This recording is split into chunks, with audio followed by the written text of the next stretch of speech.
Vida e fé católica. Reflexões sobre espiritualidade católica e informações que levam a alma a uma busca e aproximação com Deus. Quem foi São José Maria Escrivá?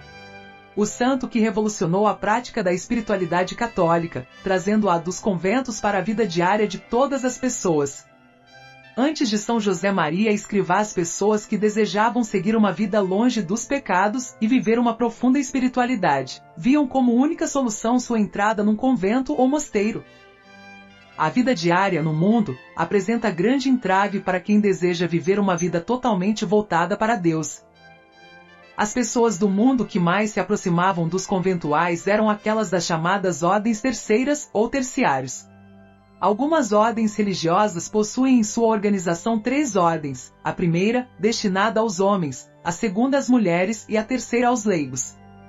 Enquanto que as 2 primeiras ordens realizam suas atividades internados num convento ou num mosteiro, a terceira ordem, destinada a homens e mulheres leigos, exerce sua função no mundo. Ou seja, no dia a dia, cada um conforme seu estado de vida, incluindo solteiros e casados. O terciário leva uma vida muito próxima dos conventuais, talvez com maior dificuldade, pois vivem no mundo, cercados de tentações. Inclusive encontramos nestas ordens terciárias grandes santos, como Santa Isabel da Hungria, que é a patrona da ordem, Santa Catarina de Sena, São Luís, etc. Grandes ordens de santos famosos como os franciscanos possuem ordem terceira. Entretanto, estas ordens não são muito divulgadas, assim pouco se sabe delas. A ideia de São José Maria era justamente esta: santificar as pessoas do mundo, através do trabalho em qualquer atividade em que estivesse. O santo nasceu em 9 de janeiro de 1902 em Barbastro, uma pequena cidade da comunidade de Aragão, Espanha. Sempre foi brilhante tanto em seus estudos no seminário, quanto em seus estudos de direito na universidade.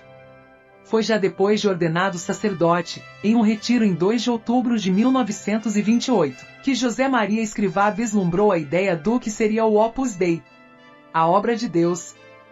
Em 1933 inaugurou o que seria o primeiro centro da Opus Dei, a Academia DYA, uma entidade civil.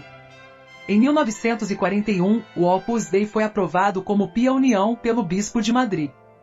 Só 7 anos após a morte do santo é que São João Paulo II erigiu a organização ao estado de prelazia pessoal, sua configuração atual.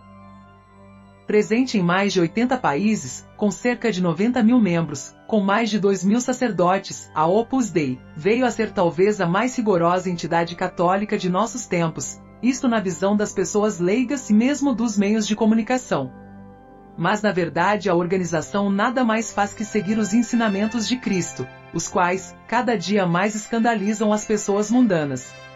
A vida do santo não foi nada fácil. Ele era conhecido por muito organizado e muito sábio, mas ao mesmo tempo uma pessoa muito doce. Ainda jovem, viu a morte de 3 irmãs, a falência do pai e depois sua morte. Como sacerdote, teve que ao mesmo tempo que cuidar de sua mãe e irmãos. Enfrentou também todo o período da Guerra Civil Espanhola, quando ocorreu uma das mais brutais perseguições aos católicos de toda a história. A ideia anticristã dos comunistas espanhóis gerou uma grande carnificina onde 6.859 religiosos, entre bispos, padres, freiras e monges foram mortos. A espiritualidade da Opus Dei.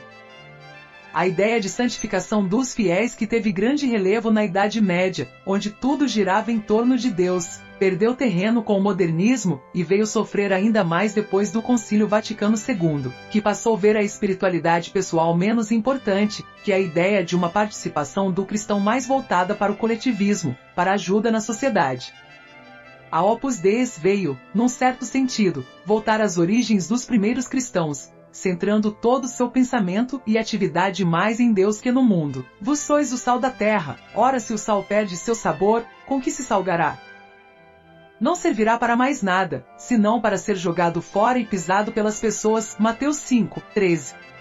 Significa que todos devemos ter alguma utilidade para Deus e não só para o mundo. A santificação então deve estar presente no trabalho, na família, nos estudos, no lazer e em toda parte.